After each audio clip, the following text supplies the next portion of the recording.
Bom dia a todos.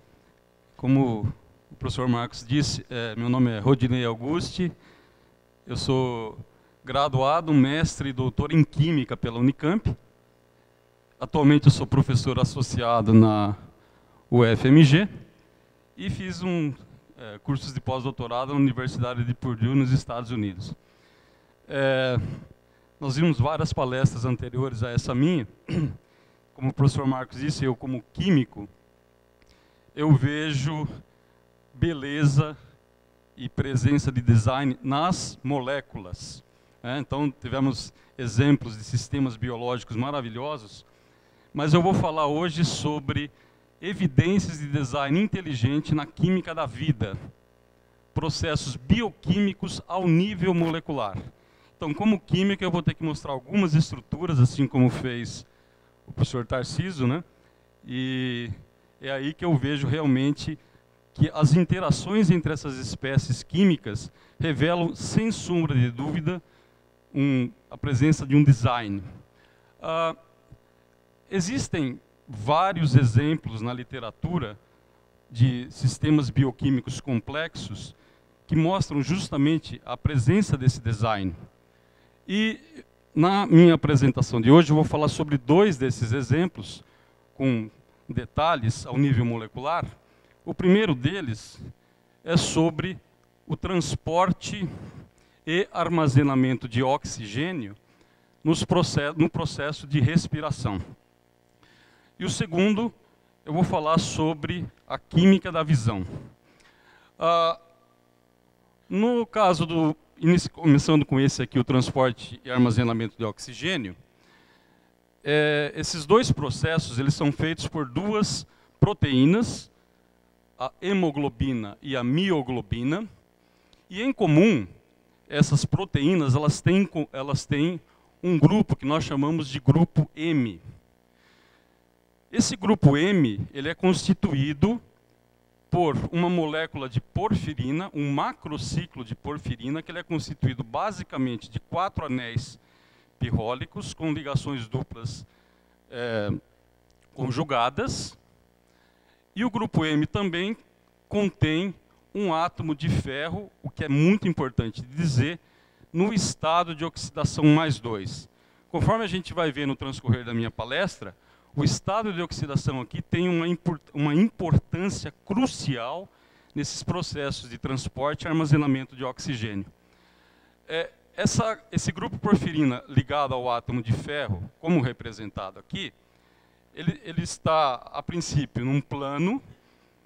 Num dos lados do plano, que é o quinto ligante, liga-se uma proteína, cujo primeiro aminoácido é a histidina, e essa proteína é chamada globina. Do outro lado é que se liga a molécula de oxigênio, como aqui representado. Então, qual que é a função dessa proteína globina que está ligada ao átomo central de ferro? Como disse anteriormente, o quinto ligante é o aminoácido histidina, e, curiosamente, se nós fizermos um experimento onde o grupo M, sozinho, sem estar ligado à proteína globina, é colocado na presença de oxigênio, sim, haverá ligação ferro-oxigênio, mas o resultado é que o ferro 2+ se oxida a ferro 3+. E aqui tem uma pequena representação desse processo químico.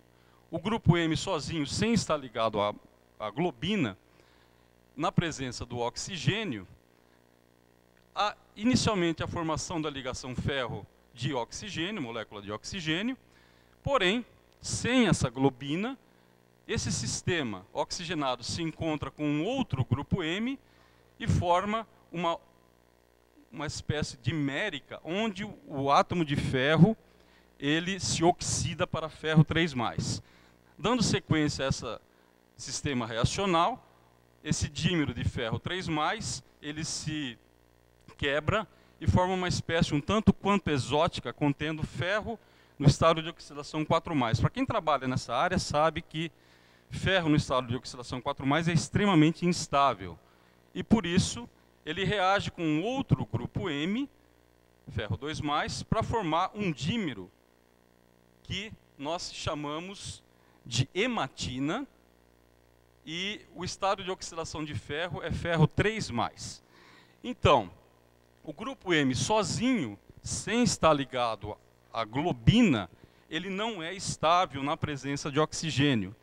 Ele rapidamente se decompõe para gerar esse dímero chamado hematina. Outra curiosidade muito interessante é que, mesmo se você considerar apenas os potenciais das semi-reações, a redução do oxigênio e a redução do ferro ligado à hemoglobina, a somatória dessas reações, analisando apenas os potenciais, mostra para você que, na realidade, o oxigênio, a molécula de oxigênio, deveria ser capaz de oxidar ferro 2+. Mas, no entanto, não é isso que acontece. O que acontece na prática com a hemoglobina e a mioglobina é a ligação reversível da molécula de oxigênio ao grupo M. E a diferença entre essas duas espécies, hemoglobina e mioglobina, é justamente a maquinaria proteica que faz com que a hemoglobina seja utilizada basicamente no transporte de oxigênio e a mioglobina seja utilizada no armazenamento de oxigênio nos músculos. Então, resumindo, qual que é a função da globina?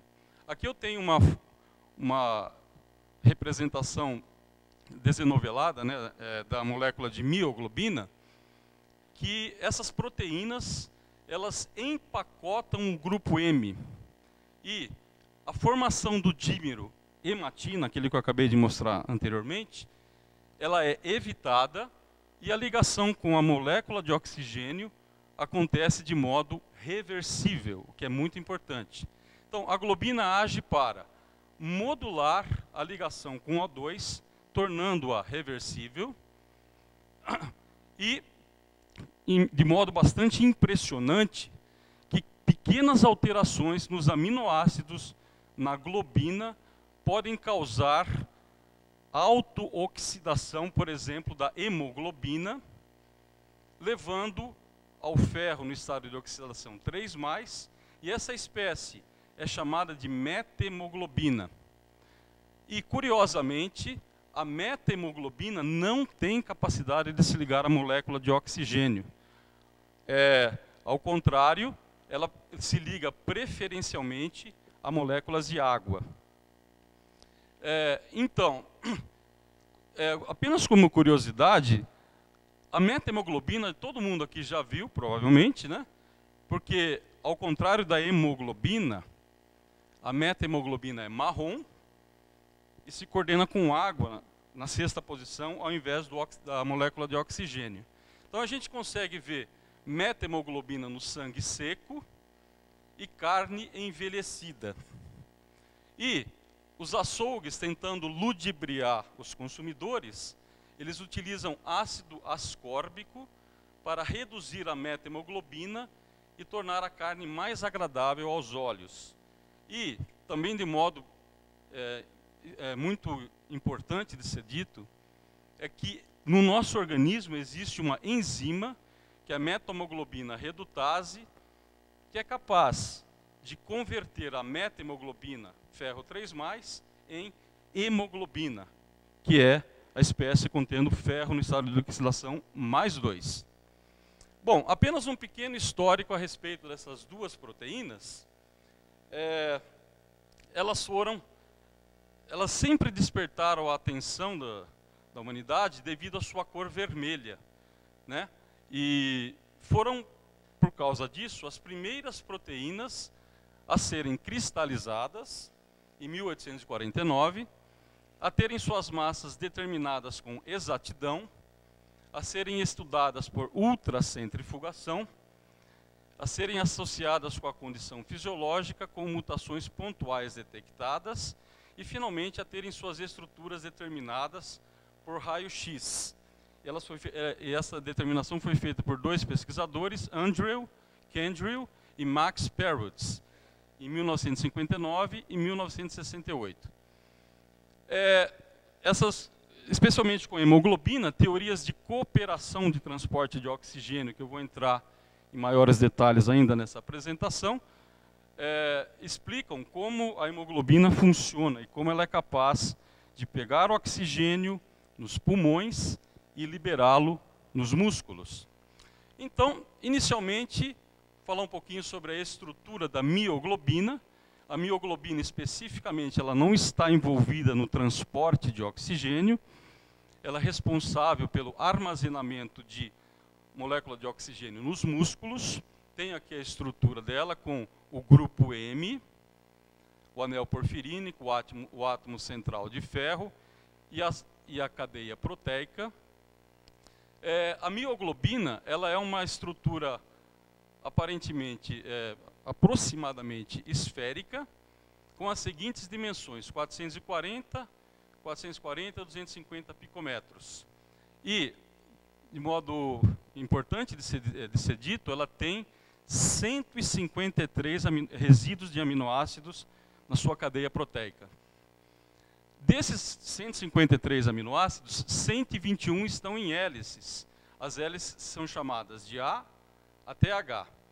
O grupo M, ele é rodeado pelas hélices E, F e H, mas não pelas demais. Então, o grupo M está em contato próximo com essas três hélices, E, F e H. E, só também importante passar essa informação, os aminoácidos eles são identificados pela hélice nos quais eles estão localizados, ou pelo seu número absoluto na sequência. Bom, mais detalhes sobre a estrutura da mioglobina. Eu tenho aqui novamente aquela estrutura em fita. Ela é constituída de 75% de hélice alfa. Ela tem um peso molecular de 17.000 Daltons. Ela é um monômero, porque ela contém apenas uma cadeia proteica, diferente da hemoglobina. Daqui a pouquinho eu vou falar sobre isso. E aqui uma visão um pouco mais, bem mais ampliada da porção do grupo M, que eu estou focando isso porque é aqui que acontece todo esse fenômeno da ligação da molécula de oxigênio. Então eu tenho diretamente ligado ao átomo de ferro uma histidina, um aminoácido histidina na cadeia F. Do outro lado do plano do grupo M, eu tenho um segundo aminoácido proveniente da cadeia E, também histidina. Vocês reparem então que desse lado do plano está vazio para ser ligado a uma molécula de oxigênio. A hemoglobina é bem mais complexa do que a mioglobina. A hemoglobina tem um peso molecular de 65.000 Daltons. Ela é constituída de 4 subunidades, 4 cadeias, chamadas de alfa 1, beta 1, alfa 2, beta 2. Como eu disse, a função dela é o transporte de molécula de oxigênio dos pulmões para os músculos. Curiosamente, dentre essas 4 subunidades, essas 4 cadeias, a estrutura alfa 2, beta 2 é muito similar à mioglobina, como mostrado aqui nesse slide. Então vocês podem reparar que a cadeia beta da hemoglobina ela tem uma distribuição de aminoácidos similar à cadeia única da mioglobina. De maneira incrível, o transporte de oxigênio nos animais superiores seria impossível pela difusão simples, porque a solubilidade de oxigênio, da molécula de oxigênio no plasma é excepcionalmente baixa. Porém, quando o oxigênio está ligado à hemoglobina, a concentração da molécula de oxigênio é 0,01 mol por litro, o que é parecido com a concentração da molécula de oxigênio no ar que respiramos. Mais detalhes sobre a hemoglobina. Ela tem também um formato esférico, aproximadamente esférico, com dimensões aqui indicadas e com as 4 subunidades mostradas aqui. Entre cada uma dessas subunidades, alfa e beta, existem interações entre os aminoácidos constituintes dessas cadeias. Por exemplo, entre a cadeia alfa-2 e beta-2 e alfa-1 e beta-1, existe 35 resíduos de contato entre essas duas cadeias. Alfa-1, beta-2, alfa-2, beta-1, são 19 resíduos de contato. Estou falando isso porque isso é essencial para a compreensão do fenômeno de ligação de oxigênio ao átomo de ferro e consequente transporte de oxigênio. Importante dizer que essa estrutura extremamente complexa, onde os grupos M estão representados aqui por esses quadrados pretos, quando o átomo de oxigênio se liga ao grupo M, há uma mudança considerável na conformação desta proteína. Aqui eu tenho como exemplo a estrutura da deoxihemoglobina, que é conhecida como estado T, representada em azul, sem estar ligado ao oxigênio. Quando o oxigênio se liga, que é conhecido como oxihemoglobina ou estado R, as distâncias entre os aminoácidos mudam, porque ligações, interações intramoleculares dentro da cadeia, elas são quebradas e novas são formadas. Então aqui eu tenho uma representação sobre essas duas moléculas, hemoglobina e mioglobina. A mioglobina com sua cadeia única e seu único grupo M, e a hemoglobina com suas 4 cadeias e 4 grupos M. Em si, o fenômeno de ligação de oxigênio ao átomo central de ferro envolve um processo incrivelmente simples e belo. Quando o grupo M, tanto na hemoglobina quanto para a mioglobina, ele não está ligado ao oxigênio, que nós chamamos de estado deoxi. Então, no caso da molécula de hemoglobina, especificamente, que é 4 subunidades, o movimento do átomo de ferro, devido à simples mudança de sua configuração eletrônica, é transmitido para as outras subunidades a partir do aminoácido histidina F8. Então vejam que sistema genial, sistema impressionante. Você consegue fazer movimento e transmiti-lo para todas as demais subunidades a partir da mudança de raio do ferro 2+, paramagnético e diamagnético. Isso não foi provavelmente formado ao acaso. E como é que se dá a transmissão do movimento para as outras cadeias? Como eu tinha dito anteriormente, existem pontos de contato entre as demais cadeias. Os grupos M estão representados aqui por esse círculo, né? Os pontos de contato entre as cadeias alfa-1 e beta-1 são representados aqui por amarelo, alfa-2, beta-1 em azul. Um movimento do átomo de ferro induz mudanças que se alastra por toda a molécula. Especificamente, eu tenho aqui representando a forma deoxi, a forma T, uma interação do tipo ponte de hidrogênio entre 2 resíduos de aminoácidos presentes na cadeia alfa-1 e beta-2, né? Quando há esse movimento do átomo de ferro, essa interação é rompida, a cadeia lateral, a cadeia beta-2 se move em relação à alfa-1 e novas interações são formadas. A gente pode também verificar a mudança na configuração eletrônica do átomo de ferro central, analisando o espectro visível da hemoglobina, tanto na forma oxi, que é representada aqui em vermelho, quanto na forma deoxi, que é representada em azul. Essas absorções nesses comprimentos de ondas específicos indicam transições eletrônicas dos elétrons nos orbitais D. Como a configuração é diferente nos dois estados, isso explica a diferença observada nesse espectro.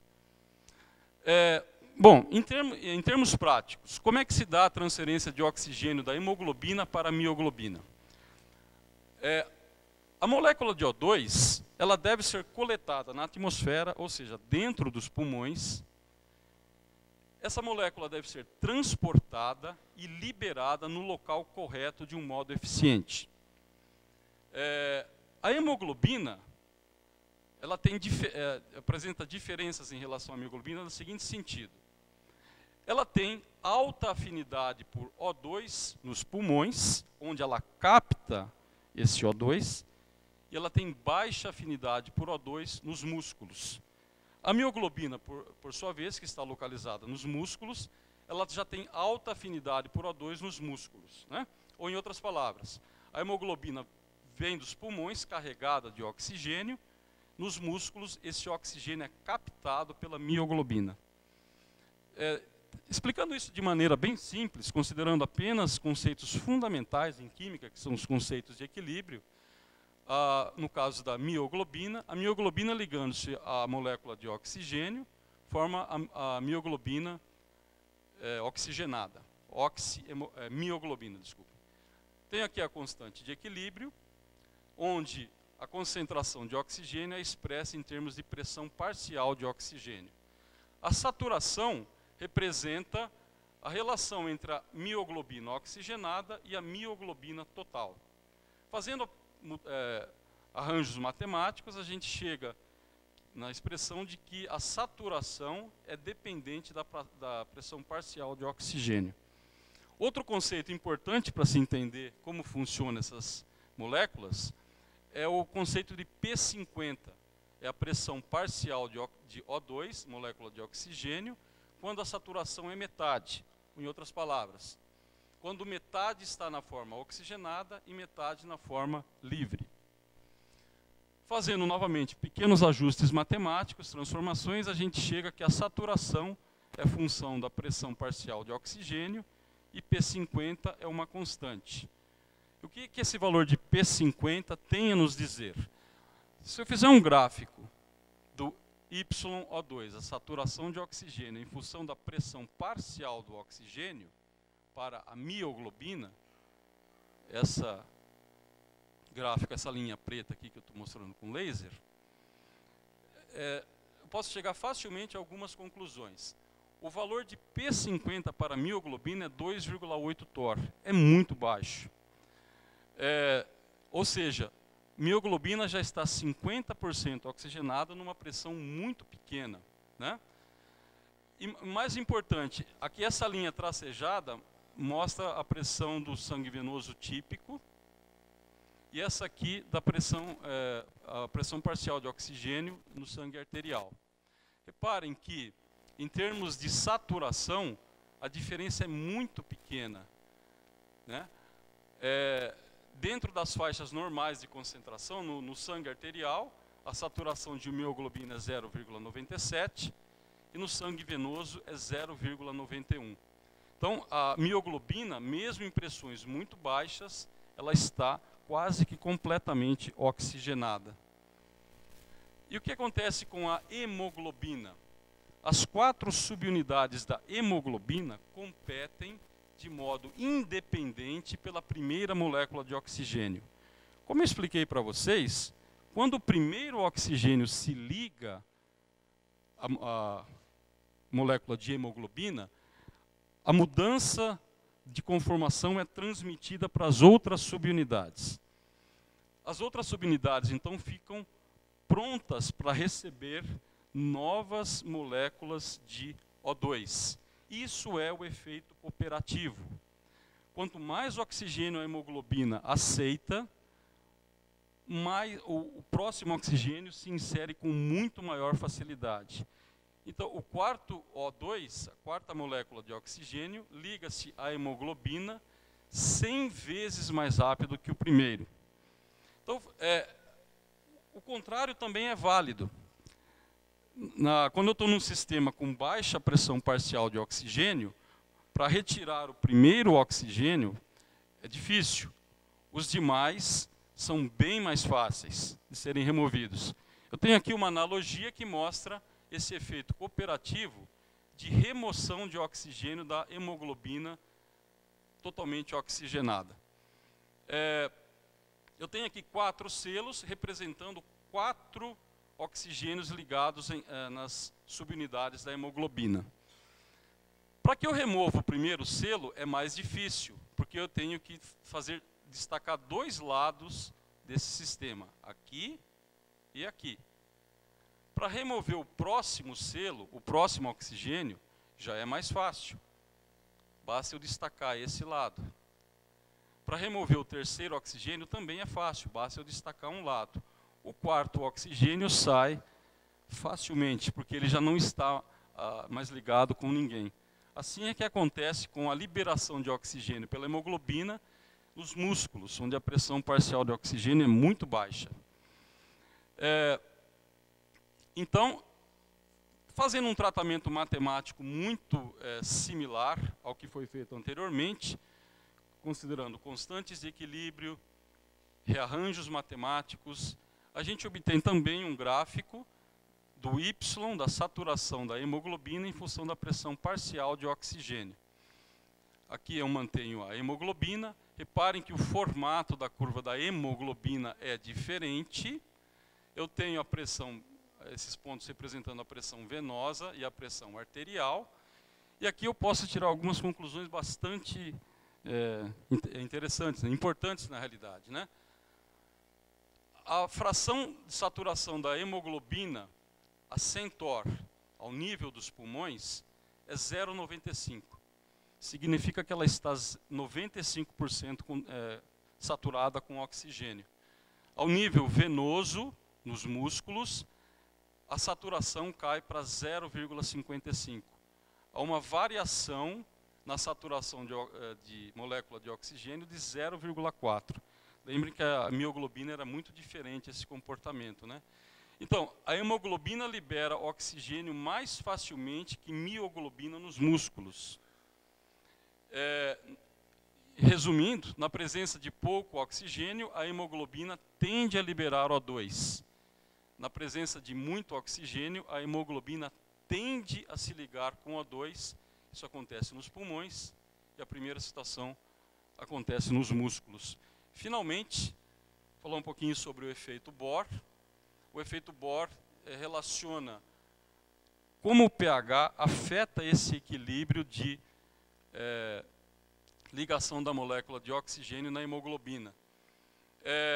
Para cada cada molécula de oxigênio que se liga à hemoglobina, há a liberação de uma determinada quantidade de H+. Então, esse equilíbrio indica o seguinte: maiores valores de pH, meio mais básico, concentração de H+ pequena. O2 se liga mais fortemente à hemoglobina, equilíbrio deslocado para a direita. Para menores valores de pH, concentração de H+ mais elevada, equilíbrio se desloca para a esquerda, liberação mais fácil de O2 pela hemoglobina. Então, por que isso é importante? Aqui eu tenho um gráfico de como a saturação da hemoglobina varia com a pressão parcial de oxigênio. pH 7,6, 7,4 e 7,2. Aumento do pH, 7,6 por exemplo, P50 diminui, né?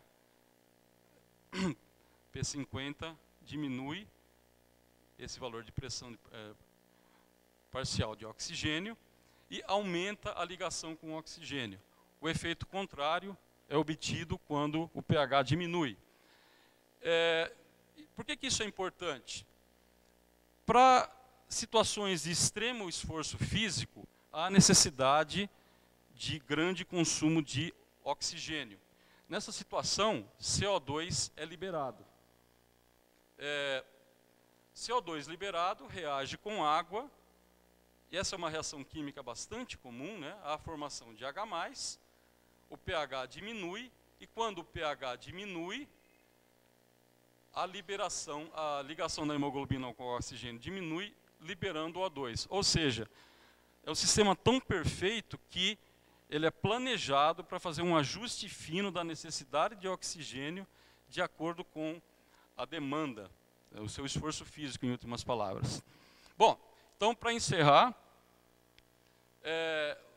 algumas conclusões. O transporte de O2 no processo de respiração, ele é baseado num conceito extremamente simples, porém genial, né? É a mudança de configuração eletrônica do cátion ferro 2+, para magnético, para diamagnético. É um sistema engenhoso, é uma fantástica engenharia nanomolecular. É impossível imaginar um sistema como esse tendo sido formado ao acaso. Então essa é a minha próxima pergunta. Qual a probabilidade desse sistema ter surgido ao acaso? Está aqui, essa é a minha opinião. Não fiz cálculo nenhum, né? É impossível, né? Imagina, qualquer outro cátion que no lugar do ferro 2+, não teria essas propriedades. Bom, o meu tempo já terminou, eu teria que falar da química da visão, mas eu vou pular. É um assunto realmente que eu estou cada vez mais ficando apaixonado e às vezes eu não controlo o tempo gasto. Eu gostaria de agradecer ao professor Marcos Nogueira Eberlin pelo convite, né, que me foi feito para fazer essa palestra. E o professor Helmut, que é meu companheiro de sala, que nós temos altas discussões sobre esses sistemas bioquímicos, que na realidade me inspirou no assunto do transporte de oxigênio para fazer essa palestra. Okay? E para encerrar, eu gostaria de agradecer pela sua assistência. Muito obrigado.